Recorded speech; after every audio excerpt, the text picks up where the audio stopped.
Hello दोस्तों, कल हम लोगों ने ये जो चैप्टर हम लोग पढ़ रहे थे एंशिएंट हिस्ट्री का, उसमें हम लोगों ने कहीं पे रुका था।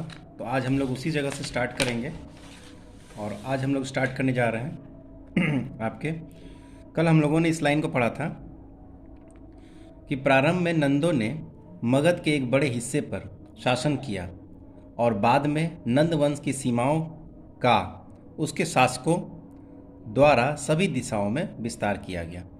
इसका मतलब ये है कि शुरुआत में जो नंद वंश के जो जो शासक थे वो मगध के ही बड़े हिस्से से, मतलब मगध के ही बड़े क्षेत्र से राज करते थे या शासन करते थे, परंतु बाद में जो बाकी के जो नंद वंश के शासक हैं उनका शासन जो एरिया था वो बाकी विस्तार होने लगा। लास्ट पॉइंट है, धनानंद नंद वंश का अंतिम शासक था। इसके शासनकाल में सिकंदर ने 326 ईसा पूर्व में उत्तर पश्चिम भारत पर आक्रमण किया था। तब जब अगर पूछा जाए कि कौन से नंदवंश के शासक ने के समय सिकंदर ने आक्रमण किया था, तो आपको धनानंद मारना है। अब आगे देखिए कि 322 से 321 ईसा पूर्व में चंद्रगुप्त मौर्य ने मौर्य वंश की स्थापना की। अब हम लोग चलते हैं, इसको विस्तार से देखते हैं।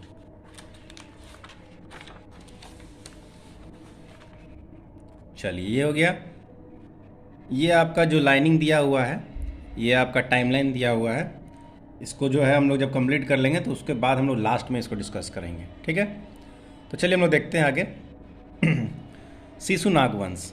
शिशुनाग वंश संभवतः राजा बनने से पहले वाराणसी में वायसराय थे। मतलब ये किसी वंश के अंदर में ये वायसराय थे।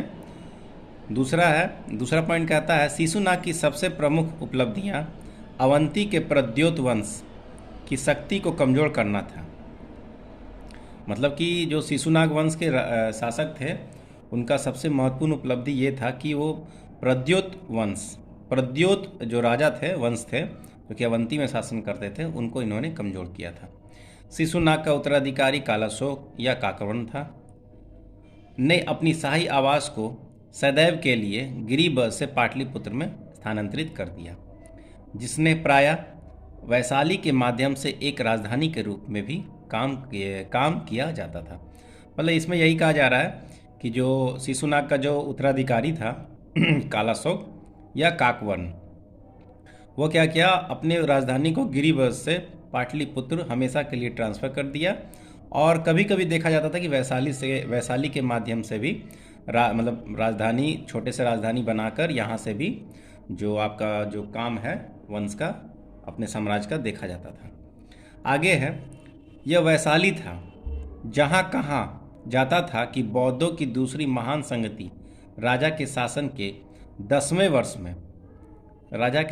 10वें वर्ष में आयोजित की गई थी, जब बुद्ध की मृत्यु के बाद 1 शताब्दी बीत गई थी।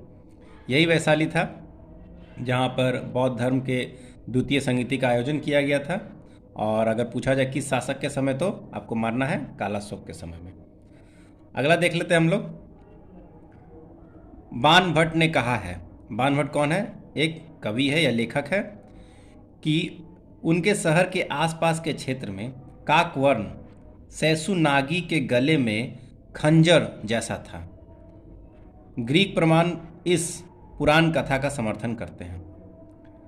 4वीं शताब्दी ईसा पूर्व के मध्य में महापद्म नामक एक व्यक्ति, जिसने नंद नाम से राजाओं के एक नए वंश की स्थापना की।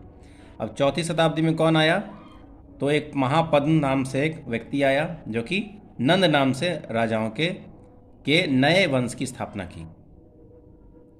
शिशुनाग वंश को उखाड़ फेंका, इसी ने शिशुनाग वंश को उखाड़ फेंका। पाली के ग्रंथ उसे उग्रसेन कहते थे। अभी हम लोग आगे हम लोगों ने देखा था कि 2 उपनाम से महापद्मनंद को पुकारा जाता था, तो उसमें जो उग्रसेन है वो किस ग्रंथ में बताया गया, तो पाली के ग्रंथ में। संभवतः महापद्म नाम का अर्थ है कि उसकी सेना इतनी विशाल थी कि कमल व्यू बनाया जा सकता था।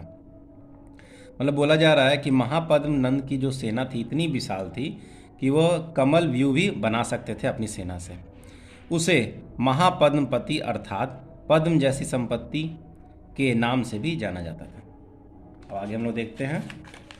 इसी तरह से हम लोग रीडिंग मारते चलेंगे, टोटल हम लोग कंप्लीट कर लेंगे। ठीक है। उसके बाद है, पुराणों ने उन्हें अंतिम छत्र बंधु राजा, मतलब कि एक शूद्र माता के पूर्ववर्ती वंश का पुत्र होने के रूप में पहचाना गया है। एक जैन ग्रंथ ने नंद को एक नाई और गणिका के पुत्र के रूप में बताया है। यूनानी लेखक काटियस का कहना है कि उनके पिता एक नाई थे जिन्होंने रानी का दिल जीत लिया था और राज करने वाले राजा की हत्या कर दी, और बाद में शाही राजकुमारों के रक्षक के रूप में सिंहासन संभाला। इसमें कुछ समझाने वाली बात नहीं है, वो सिंपल सी बात है। ये बता रही है, कहानी है एक तरह से, कि जो महापद्मनंद थे उन्होंने एक रानी का दिल जीत लिया, और उसके बाद जो उस समय राजा हुआ करते थे उसने हत्या कर दी, और इस तरह से उसने सिंहासन को संभाल लिया। अब हम लोग आगे देखते हैं नंदवंश को विस्तार से देखते हैं। पुराणों के अनुसार महापद्म सभी क्षत्रियों का संहारक और एकमात्र सम्राट था या है। उसने शिशुनागों के समय शासन करने वाले लगभग सभी राजवंशों अर्थात इक्ष्वाकु, पंचाल, काशी, हैहई, कलिंग, अस्मक, कुरु, मिथिला, सूरसेन, बिठोत्र आदि को उखाड़ फेंका। हाथी गुम्फा में नंद राजा द्वारा एक नहर की खुदाई के संदर्भ से पता चलता है कि कलिंग भी उसके प्रभुत्व में आता था।